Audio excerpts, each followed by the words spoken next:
ഇടമുണ്ടാക്കി നമ്മൾ വർദ്ധിക്കും. God has made A place for us and we will increase. ദൈവം നമ്മളെ അനുഗ്രഹിക്കാൻ തുടങ്ങിയാൽ, ദൈവമാണ് നമ്മളെ വർദ്ധിപ്പിക്കാൻ തുടങ്ങിയാൽ, ഒരു ശത്രുവിന് എൻ്റെ മുമ്പ് നിൽക്കാനൊക്കത്തില്ല. ആദ്യകാലങ്ങളിൽ യുദ്ധം വരും, നമ്മൾ പട പൊരുതും, അതായത് യുദ്ധം ചെയ്ത് നമ്മൾ നല്ല എക്സ്പേർട്ടാകും. പിന്നെ ചെറിയ കാര്യങ്ങളും കണ്ടാൽ നമ്മൾ പേടിക്കില്ല. പിന്നെ പരിശുദ്ധനായ ദൈവം നമ്മളോട് പറയും, നമ്മൾ മുൻപോട്ട് പോയിക്കൊള്ളാം, ഞാൻ നിൻ്റെ കൂടെയുണ്ട്. അപ്പോൾ ഇതുവരെയുള്ള അനുഭവങ്ങളിൽ ദൈവം വിശ്വസ്തനായിട്ട് നിന്നതിനാൽ അടുത്ത പടി കയറാൻ നേരത്തെ പ്രയാസം അല്ലെങ്കിൽ യുദ്ധം വലുതാണെങ്കിലും നമ്മൾ പുറകോട്ട് പോകത്തില്ല. ബിക്കോസ് ദൈവം പറയുന്നു, യുദ്ധത്തിൽ ജയിച്ച ജയവീരാളിയായിട്ടുള്ളവനാണ് നമ്മുടെ ദൈവം. ആ ദൈവം ഉൽപ്പത്തി പുസ്തകം പഠിച്ചു കഴിഞ്ഞാൽ ദൈവത്തിൻ്റെ സ്വഭാവം കുടുംബങ്ങളുടെ ബിൽഡപ്പ് ചെയ്യാൻ, അതായത് കുടുംബങ്ങളെ സ്ഥാപിക്കുന്നതിൽ, സ്വർഗരാജ്യം ഭൂമിയിൽ സ്ഥാപിക്കുന്നതിൽ ദൈവം എത്രമാത്രം ശ്രദ്ധ വെച്ചു എന്ന് കാണുന്നതായിട്ട് നമുക്ക് മനസ്സിലാക്കാം. അതിൽ ഉൽപ്പത്തി 26-ാം അധ്യായത്തിൽ ഏകദേശം 20-21 വാക്യം, 21 എടുക്കുകയാണ് ആദ്യം. അവർ മറ്റൊരു കിണറ് കുഴിച്ചു, അതിനെക്കുറിച്ചും അവർ ശണ്ടയിട്ടതുകൊണ്ട് അവർ അതിന് സിഗ്ന എന്ന് പേർ വിളിച്ചു. അവൻ അവിടെ നിന്ന് മാറിപ്പോയി മറ്റൊരു കിണർ കുഴിച്ചു, അതിനെക്കുറിച്ച് അവർ ശണ്ടയിട്ടില്ല.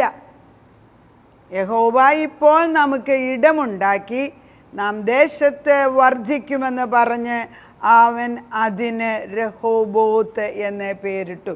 നമ്മൾ കാറിലൊക്കെ യാത്ര ചെയ്യുമ്പോൾ പല പെന്തക്കോസ്റ്റ് ചർച്ചുകളുടെ സൈഡിൽ ഭിത്തിയിൽ എഴുതി വെച്ചിട്ടുണ്ട് രഹോബോത്ത്. അതിൽ വളരെ പ്രധാനപ്പെട്ട ഒരു പോയിൻ്റാണ്. ശണ്ടയില്ല, ദൈവമാണ് എനിക്ക് വേണ്ടി ഉറവ തുറന്നത് എങ്കിൽ അവൻ എനിക്കും എൻ്റെ തലമുറകൾക്കും ജീവിക്കുവാൻ വേണ്ടി ഒരു ഇടം ഭൂമിയിൽ തന്നു എങ്കിൽ അവിടെ ശണ്ട വരാനൊക്കത്തില്ല. പരിശുദ്ധാത്മാവ് വ്യക്തമായിട്ടും തീയായിട്ട് നമ്മുടെ മുൻപിൽ കടന്നു പോകുമ്പം നമ്മുടെ മക്കൾക്കും നമുക്കും എതിരായിട്ടിരിക്കുന്ന ശത്രു മാറിയേ ഒക്കത്തുള്ളൂ. ദൈവം വലിയവനാണ്, അവൻ വിശ്വസ്തൻ തന്നെ. അപ്പം ദൈവം അബ്രഹാമിൽ കൂടെ നമ്മളെ പഠിപ്പിക്കുന്നത്, അബ്രഹാം കിണർ കുഴിച്ചു. അത് ഏകദേശം അതിന് 2-3 അധ്യായങ്ങൾക്ക് മുമ്പ് 21-ാം അധ്യായത്തിൽ അബ്രഹാം കിണർ കുഴിച്ചു എന്ന് നമ്മൾ വായിക്കുന്നുണ്ട്. അവിടെ നമുക്ക് നോക്കിയാൽ അബ്രഹാം 21-ാം 30-31 ഇങ്ങനെ വായിക്കുന്നുണ്ട്, ഞാൻ ഈ കിണർ കുഴിച്ചു എന്നതിന് സാക്ഷിയായി നീ ഈ 7 പെണ്ണാട്ടു കുട്ടികളെ എന്നോട് വാങ്ങണമെന്ന് അവൻ പറഞ്ഞു. അവർ ഇരുവരും അവിടെ വെച്ച് സത്യം ചെയ്യുകൊണ്ട് അവൻ ആ സ്ഥലത്തിന് ബേർഷെബ എന്ന് പേരിട്ടു. കണ്ടോ? അപ്പം ദൈവം തമ്പുരാൻ അനുവദിച്ചിട്ട് അബ്രഹാം ഒരു കിണർ കുഴിച്ചപ്പോൾ അതിനെ ബേർഷെബ എന്ന് പേരിട്ടിരിക്കുന്നുവെന്ന് ഉൽപ്പത്തിയിൽ എഴുതി വെച്ചിരിക്കുകയാണ്. അപ്പോൾ തുടക്കമാണ് വേദപുസ്തകത്തിൻ്റെ ആദ്യ ഭാഗത്ത്. നമ്മളൊക്കെ ഓരോ സ്ഥലങ്ങൾ വാങ്ങിക്കാൻ ചെല്ലുമ്പോഴും നമ്മൾ ആദ്യം നോക്കുന്നത് അവിടെ വെള്ളമുണ്ടോ എന്നാണ്, വെള്ളത്തിൻ്റെ ഉറവ. വെള്ളമില്ല എങ്കിൽ it is a barren land, അതായത് ഫലഭൂയിഷ്ഠം ഉണ്ടാകാതെ മരുഭൂമിയായിട്ട് കിടക്കുന്ന സ്ഥലം നമ്മളാരും കാശ് കൊടുത്ത് വാങ്ങിക്കത്തില്ല. അപ്പം ദൈവത്തിന് നിർബന്ധമുണ്ട് ദൈവ മക്കളിൽ കൂടെ ഉറവ വരണം. അതെങ്ങനെയാണ്? ഉറവയുള്ള സ്ഥലം ദൈവം കാണിച്ചു കൊടുത്തിട്ട് അബ്രഹാം ഭൂമിയിൽ കിണർ കുഴിച്ചപ്പോൾ ആ സ്ഥലത്തിന് ബേർഷെബ എന്ന് പേരിട്ടു. അവിടെ വെച്ചാണ് അബ്രഹാമും അബ്രഹാമിൻ്റെ കൂടെ വന്നിട്ടിരിക്കുന്ന അബീമേലെക്കും തമ്മിൽ ഒരു ഉടമ്പടി എടുക്കുകയാണ്. എന്തായത്? ഇനി മുതൽ നമ്മൾ അങ്ങോട്ടും ഇങ്ങോട്ടും ഞങ്ങൾ നിങ്ങളെ ഉപദ്രവിക്കത്തില്ല, നിങ്ങൾ നിങ്ങളുടെ സ്ഥലത്ത് താമസിച്ചു. അപ്പം ദൈവമാണ് ഒരു ഉറവ ഒഴുക്കുന്നത് എങ്കിൽ അതിൻ്റെ മുമ്പിൽ ഒരാൾക്ക് നിൽക്കാനൊക്കത്തില്ല. അബ്രഹാമിൻ്റെ കാലം കഴിഞ്ഞപ്പോൾ പിന്നെ നമ്മൾ കാണുന്ന ഇസഹാക്ക് 3 പ്രാവശ്യം കിണർ കുഴിക്കുകയാണ്. 1-2 പ്രാവശ്യം കിണർ കുഴിച്ചപ്പോൾ അവിടെ പ്രശ്നമുണ്ടായി. ഒന്നാമത് പ്രശ്നമുണ്ടായതുകൊണ്ട് അബ്രഹാം അതിന് ഏശക്ക് അല്ലെങ്കിൽ ഷണ്ട എന്ന് പേരിട്ടു. രണ്ടാമത് വീണ്ടും കുഴിച്ചു, മാറി കുഴിക്കുകയാണ്. ഇസഹാക്ക് വഴക്കുണ്ടാക്കുന്ന ക്യാരക്ടറല്ല. അപ്പോൾ ഇസഹാക്ക് രണ്ടാമത് മാറി, അല്പം കൂടെ മാറി വേറൊരു കിണർ കുടിച്ചതിന് അവിടെയും വഴക്കുണ്ടാക്കിയതിന് സിഗ്ന എന്ന് പേരിട്ടു. അവിടെയും അവിടെ നിന്നും മാറുകയാണ് അബ്രഹാം. പിന്നെ അവിടുന്ന് സ്ഥലം മാറുകയാണ്. ഒരു നല്ല എക്സാമ്പിൾ അല്ലേ സത്യം പറഞ്ഞാൽ? ഒരാൾ വഴക്കിട്ടാൻ വരികയാണ്, അവർ ശത്രുക്കൾ വന്ന് നമ്മൾ കുഴിച്ച കിണർ അവരുടെയാന്ന് പറഞ്ഞ് അവരവിടെ നിന്ന് അങ്ങ് മാറുകയാണ്. നമ്മൾ ഇക്കാലത്ത് അങ്ങനെ ഒരു ചെറിയ അതിരിന് പോലും മനുഷ്യൻ അന്യോന്യം വെട്ടിക്കൊല്ലുന്ന കാലത്ത് അബ്രഹാം പിതാവ് ചെയ്ത് എന്താണ്? ഇസഹാക്ക് അബ്രഹാം ചെയ്തതുപോലെ തന്നെ ഒരു സ്ഥലത്ത് വഴക്കുണ്ടാക്കി നമുക്ക് അവിടുന്ന് മാറിയേക്കാം. അവിടുന്ന് മാറി വേറൊരു സ്ഥലത്ത് അവിടെയും വെള്ളം കിട്ടി. ദൈവമക്കൾ എവിടെ കുഴിക്കുന്നു അവിടെ വെള്ളം കിട്ടുന്നുണ്ട്. അവിടെയും ശത്രുക്കളിൽ ശണ്ട കൂടാൻ വന്നിയപ്പോൾ അവിടുന്ന് മാറി. മൂന്നാമത് കുഴിച്ച കിണറാണ്, അവിടെ അവർ ശണ്ടയ്ക്ക് വന്നില്ല. അപ്പോൾ ഇസഹാക്കിനെ ദൈവം അനുഗ്രഹിക്കുമ്പം ഇതൊരു ടെസ്റ്റും കൂടെയല്ലേ സത്യത്തിൽ? നമ്മൾ പോകുന്ന വഴിക്കെല്ലാം ദൈവം അനുഗ്രഹിച്ചെന്ന് പറഞ്ഞ് ഇതെൻ്റേതാണെന്നും പറഞ്ഞിരിക്കുന്നതിന് പകരം ആ ദൈവം എന്നെ വേറൊരു സ്ഥലത്ത് ചെന്നാലും അനുഗ്രഹിക്കും എന്നുള്ള വിശ്വാസം ഇസഹാക്കിനുണ്ടായിരുന്നു. അപ്പോൾ ഇസഹാക്ക് പോകുന്നിടത്തെല്ലാം വെള്ളം കിണർ കുഴിക്കുന്നുണ്ട്. മൂന്നാമത് കുഴിച്ചപ്പോൾ അവിടെ ശണ്ട ഉണ്ടാക്കാഞ്ഞതുകൊണ്ട് യഹോവ ഇടം ഉണ്ടാക്കി, ഇനിയും നമ്മൾ വർദ്ധിക്കും. അതാണ് നമ്മുടെ ജീവിതത്തിൽ ദൈവം ഒരു ഇടം ഉണ്ടാക്കി തരണം. ഇപ്പം ഈ TV മിനിസ്റ്റർ തന്നെ 14 വർഷത്തോളമായി വചനം പറയുന്നു. ആദ്യകാലങ്ങളിലൊക്കെ പവർ വിഷനകത്താണ്. ഇപ്പം നമ്മൾ ഇൻഡിപെൻഡൻ്റ് ആയിട്ട് എല്ലാ ദിവസവും അയക്കേണ്ടതുകൊണ്ട് അതിൽ നമ്മൾ B² കൂടെ അയക്കുന്നത്. അപ്പം ഒരു ആകാശമണ്ഡലത്തിൽ ഈ വചനം പറയാൻ ഒരു പ്ലാറ്റ്ഫോം, അത് നിൽക്കാൻ ഒരു സ്ഥലം ദൈവം തരാതെ നമുക്ക് പറയാനൊക്കത്തില്ല. അത് ദൈവമാണ് നിയോഗിച്ച് തരുന്നത്. അങ്ങനെയാണ് രഹോബാത്ത് എന്നുള്ളൊരു സ്ഥലം, അതായത് ശണ്ടയില്ലാത്തതായ ഉറവയുള്ള ഒരു സ്ഥലം എല്ലാ വിശ്വാസികൾക്കും ദൈവം ഒരുക്കി വെച്ചിട്ടുണ്ട്. ഞാൻ എൻ്റെ ജീവിതത്തിൽ തന്നെ ഞാൻ ഓർക്കുന്നുണ്ട്. നമ്മുടെ കൊട്ടാരക്കരയിലെ സ്ഥലം കോവിഡ് ആയപ്പോഴത്തേക്ക് ഇത് നമുക്ക് ആവശ്യമില്ല, കാരണം മക്കളാരും വരാൻ പോകുന്നില്ല, എന്നാൽ പിന്നെ അത് വിറ്റ് കളയാമെന്ന് വിചാരിച്ചു.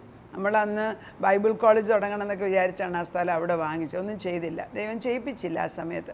അങ്ങനെ അത് വിൽക്കാൻ്റെ സമയത്ത് ഒത്തിരി പ്രയാസം വന്നപ്പം നമ്മൾ ദൈവത്തോട് ചോദിച്ചു, എങ്ങനെയാണ് നീങ്ങേണ്ടത്, കർത്താവിന് മുമ്പിൽ എങ്ങനെ പ്രാർത്ഥിക്കണം എന്നറിയാമേ. അതുപോലെ നമ്മൾ പ്രാർത്ഥിച്ചു കഴിഞ്ഞു. അപ്പം ഞാൻ ഒരാൾ കാണാനായിട്ട് വരുന്നെന്ന്, അയാളെ ഒന്ന് കാണാനായിട്ട് ഞങ്ങൾ പോയി യാത്ര ചെയ്യുമ്പോൾ ഞാൻ പറഞ്ഞു, ഒരടയാളം എനിക്ക് വരണം കർത്താവേ, നീ ആണോ ഇതിൻ്റെ മുമ്പിൽ ഉള്ളതെന്ന്.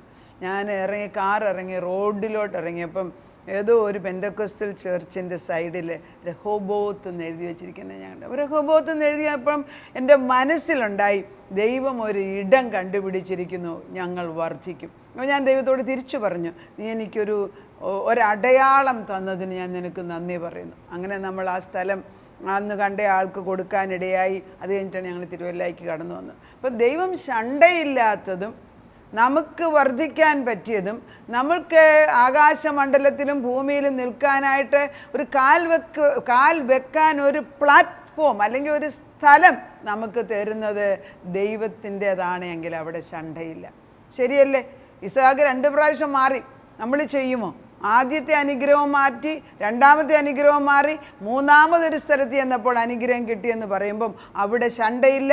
അദ്ദേഹം ആത്മാവിൽ വിളിച്ചു പറയാണ്. ഇസ്ഹാക്ക് പറയുന്നു, യഹോവ ഇടം ഉണ്ടാക്കി, ഇനി നമ്മൾ വർദ്ധിക്കും. അതുതന്നെയായിരിക്കണം നമ്മുടെ വിശ്വാസികൾ. എവിടെയെല്ലാം ദൈവം നമ്മളെയും നമ്മുടെ മക്കളെയും നമുക്കുള്ളതിനെയും കൊണ്ട് വെക്കുന്നു, ശണ്ട കൂടുന്ന സ്ഥലമാണെങ്കിൽ അവിടുന്ന് ഒഴിഞ്ഞു മാറാമെങ്കിൽ ഒഴിഞ്ഞു മാറണം. വീണ്ടും ആത്മാ പറയുന്നു, ശണ്ടയുണ്ടാക്കാനുള്ള സാധ്യതയുള്ളിടത്തു നിന്ന് മാറിയിട്ട് ശണ്ടയില്ലാത്തതായ ഒരു സ്ഥലം ദൈവം ഒരുക്കി വെച്ചിട്ടുണ്ട് എന്ന് പറഞ്ഞുകൊണ്ട് അബ്രഹാം യാത്ര പുറപ്പെട്ടപ്പോൾ എങ്ങോട്ട് പോകണമെന്നറിയാൻ വയ്യാത്ത അബ്രഹാമിനെ ഹൂറെന്ന പ്രദേശത്ത് നിന്ന് മാറ്റിയിട്ട് ഞാൻ പറയുന്ന ദേശത്തേക്ക് നീ പോകെയെന്ന് പറഞ്ഞപ്പോൾ ഇറങ്ങിത്തിരിച്ച അബ്രഹാമിൻ്റെ അതേ വിശ്വാസം നമുക്കുണ്ടാകണം. അങ്ങനെ ചെയ്താൽ നമുക്ക് ശണ്ട കൂടാത്തതും ദൈവം അനുഗ്രഹിക്കുന്നതും വർദ്ധിപ്പിക്കുന്നതുമായ ഒരു സ്ഥലം തരും. ഇത് ഈ ഒരു പ്രോഫറ്റിക് മിനിസ്ട്രിയായിട്ട് ഞാൻ അയക്കുകയാണ്. നമ്മുടെ കുഞ്ഞുങ്ങൾ ഏത് സാഹചര്യത്തിൽ എവിടെയാണെങ്കിലും അവരെ ദൈവം കണ്ടു കഴിഞ്ഞിരിക്കുകയാണ്. ഈ സമയത്ത് അവരുടെ മേൽ ദൈവത്തിൻ്റെ ശാശ്വതമായ ഭുജം അവൻ്റെ മേൽ വന്ന് വീഴുകയാണ്. കർത്താവിൻ്റെ ചിറകിൻ്റെ കീഴിലേക്ക് അവരെ കൊണ്ടുവന്നിട്ട് ദൈവത്തിൻ്റെ ആത്മാവ് നമ്മളോട് അനുഗ്രഹിക്കുന്ന ദൈവമാണെന്ന് പറയാണ്. കർത്താവ് പറയുന്നുണ്ട്, ഞാൻ നിന്നെ അനുഗ്രഹിക്കുന്ന ദൈവമാണ്. അപ്പം ഈ രഹോബാത്ത് എന്ന് പറഞ്ഞ സ്ഥലത്ത് വെള്ളം കിട്ടിക്കഴിഞ്ഞ് അവരവിടെ താമസിക്കുന്നുണ്ട്, അവരവിടെ കൃഷി ചെയ്യുന്നുണ്ട്. അവരവിടെ നിന്ന് പിന്നെ കുറച്ച് കഴിഞ്ഞപ്പോൾ അവിടെ സ്ഥലം തീരാതെ, അതായത് സ്ഥലം പോരാതെ വന്നപ്പോൾ അവരവിടുന്ന് മാറി വിസ്താരമായിട്ട് വീണ്ടും വീണ്ടും വലുതാകുകയും അവിടെ എല്ലാം അവർ കിണർ കുഴിക്കുന്നതായിട്ടും അനുഗ്രഹമായിട്ട് ജീവിക്കുന്നതായിട്ടും നമുക്ക് കാണാം. എന്താണ് ഈ വചനത്തിൻ്റെ മർമ്മമെന്ന് പറഞ്ഞാൽ, ദൈവം നമ്മുടെ സന്തതികളെ അനുഗ്രഹിച്ചു കഴിഞ്ഞാൽ ആത്മീകമായ വരം അവരുടെ മേൽ ഉറപ്പിച്ചു കഴിഞ്ഞാൽ, ആത്മാവെന്ന് പറയുന്നത് വീണ്ടും ജനിച്ചു എന്ന് മക്കളെ ഉറപ്പിക്കുക, അത് നമ്മുടെ ചുമതലയാണ്. അത് ഈ ബാപ്റ്റിസം എന്നൊക്കെ പറയുമ്പോഴേ വെള്ളത്തിനകത്ത് മുക്കിയേച്ച് അവരെ പൊക്കിക്കൊണ്ട് വരുമ്പോൾ ഒരു വീണ്ടും ജനനമാണ്. അത് ആത്മീക ഒരു പ്രോസസ്സാണ്. ഈ ആത്മീകമായിട്ട് നമ്മൾ വീണ്ടും ജനിച്ചു കഴിയുമ്പോൾ നമ്മുടെ ഉള്ളിലുള്ള മരിച്ചു കിടന്ന ഭാഗമുണ്ട്, ആത്മാവ് ദൈവവുമായിട്ടുള്ള ആത്മാ. ആ ആത്മാവ് ദൈവവും മക്കളുമായിട്ട് ബന്ധം വരുമ്പോൾ നമ്മൾ പുതുസൃഷ്ടിയായി മാറുമ്പോൾ ഭൂമിയിൽ ജീവിക്കാൻ ശണ്ഠ കൂടാത്ത ഒരു സ്ഥലം തലമുറകൾക്ക് ദൈവം ഒരുക്കി വെച്ചിരിക്കുന്നു. കടന്നുവാ. ദൈവത്തിൻ്റെ ആത്മാവ് നിങ്ങളെ ഓരോരുത്തരെയും വിളിച്ചു മാറ്റുമ്പോൾ വിശ്വസ്തയോടെ സംശയിക്കാതെ, അതായത് അല്പം പോലും സംശയിക്കാതെ വിശ്വാസത്തോടെ കടന്നു വരാൻ ദൈവം വിളിക്കുമ്പോൾ കടന്നുവാ. അവൻ നീട്ടിയ ഭുജവുമായിട്ട് നമ്മളെ അനുഗ്രഹിക്കാൻ കടന്നു വന്നിരിക്കുന്നു. നമുക്ക് പ്രാർത്ഥിക്കാം. നാഥ, ഇസഹാക്ക് 2 പ്രാവശ്യം കിണർ കുഴിച്ചു. 2 പ്രാവശ്യവും വെള്ളം നീ കൊടുത്തു. വെള്ളം കണ്ടപ്പോൾ ശത്രുക്കൾ കടന്നു വന്ന് അവർക്ക് വെള്ളം വേണമെന്നും പറഞ്ഞ് വഴക്കുണ്ടാക്കി. അബ്രഹാം കുഴിച്ച കുഴി തന്നെയാണ് ഇസഹാക്ക് കുഴിച്ചത്. അബ്രഹാം കുഴിച്ച കിണർ തന്നെ വീണ്ടും പൊക്കിയെടുത്തപ്പോൾ, മണ്ണ് മാറ്റി വീണ്ടും പൊക്കിയെടുത്തപ്പോൾ ശത്രുക്കൾ അവകാശം വന്ന് പറഞ്ഞു. അപ്പോൾ അവർക്ക് അവകാശം ഉണ്ടായിട്ടല്ല, വെള്ളത്തിൻ്റെ മേലുള്ള ജീവന് വേണ്ടിയുള്ള യുദ്ധമാണ്. ഇസഹാക്ക് അവിടുന്ന് മാറി 2 പ്രാവശ്യം അവിടുന്ന് മാറി. 3-ാം പ്രാവശ്യം ഒരു സ്ഥലത്ത് ചെന്നപ്പോൾ അവിടെ കിണർ കുഴിച്ചു, അവിടെ വെള്ളം കിട്ടി. അവരവിടെ ശണ്ടയ്ക്ക് വന്നില്ല കർത്താവേ. അതിനാൽ ദൈവം എനിക്ക് വേണ്ടി സ്ഥലം ഒരുക്കിയിരിക്കുന്നു, നമ്മൾ ഇനിയും വർദ്ധിക്കുമെന്ന് പറയുവാൻ തുടങ്ങി. അങ്ങനെ പറഞ്ഞത് സഫലമാകുക തന്നെ ചെയ്തു. ഞങ്ങളും അങ്ങനെ തന്നെ ചെയ്യുന്നു കർത്താവേ. നീ തിരഞ്ഞെടുത്ത വയലിൽ നമ്മുടെ തലമുറകൾ ചെന്നെത്തണം. അവരവിടെ ജീവനുള്ള വെള്ളം കുഴിച്ച് വെള്ളം കാണുവാനുള്ള വാഞ്ച ഇട്ട് കൊടുക്കണം. ഇച്ഛ കൊടുക്കുന്നത്, ഇച്ഛ നിവർത്തിക്കുന്നതും തിരുഹിതമുണ്ടായിട്ട് ദൈവമല്ലോ ചെയ്യുന്നത്. അതുകൊണ്ട് അവർക്ക് ഇച്ഛ കൊടുത്തിട്ട് അവർ ദൈവമേ ജീവ ഉറവ കണ്ടുപിടിക്കാൻ തക്കവണ്ണം ഇടതും വലതും നീ നിന്ന് അവരെ പരിശീലിപ്പിക്കുന്നതിന് സ്തോത്രം ചെയ്യുന്നു. വെള്ളം കാണുമ്പോൾ ഒരു ദൈവത്തെ സ്തുതിക്കുക തന്നെയല്ല, അതെ ദൈവം എനിക്ക് ഒരു ഇടം തന്നിരിക്കുന്നു, നമ്മൾ ഇവിടെ വർദ്ധിക്കുമെന്ന് പറഞ്ഞതുപോലെ അബ്രഹാമിൻ്റെ, ഇസഹാക്കിൻ്റെയും യാക്കോബിൻ്റെയും തലമുറകളാകുന്ന ഞങ്ങളുടെ സന്തതികൾ അനുഗ്രഹം പ്രാപിച്ചെടുക്കുന്നതിന് മുമ്പ് നിൽക്കുന്ന തടസ്സം ദൈവത്തിൻ്റെ പരിശുദ്ധ നാമത്തിൽ അഴിഞ്ഞു മാറട്ടെ എന്ന് ആജ്ഞാപിക്കുകയാണ്. It's an order and edict from the living God. അഴിഞ്ഞു മാറട്ടെ. അങ്ങനെ തന്നെ സംഭവിച്ചിരിക്കുന്നു. തലമുറകളുടെ മേൽ ദൈവത്തിൻ്റെ പ്രകാശം വലിയ ഇടിമിന്നൽ പോലെ ചെന്ന് പതിയുന്നു. അത് കർത്താവിൻ്റെ പരിശുദ്ധാത്മാ പൗലോസ് കണ്ട ജീവ വെളിച്ചം അവരുടെ മേൽ പകരുന്നതിന് നന്ദി പറയുന്നു. അതേ കർത്താവേ, ഞങ്ങൾ പ്രാർത്ഥിക്കുമ്പോൾ നീ ഉത്തരം തരുന്നതിന് നന്ദി പറയുന്നു. യേശു ക്രിസ്തുവിൻ്റെ പൊന്നുനാമത്തിൽ തന്നെ ആമേൻ.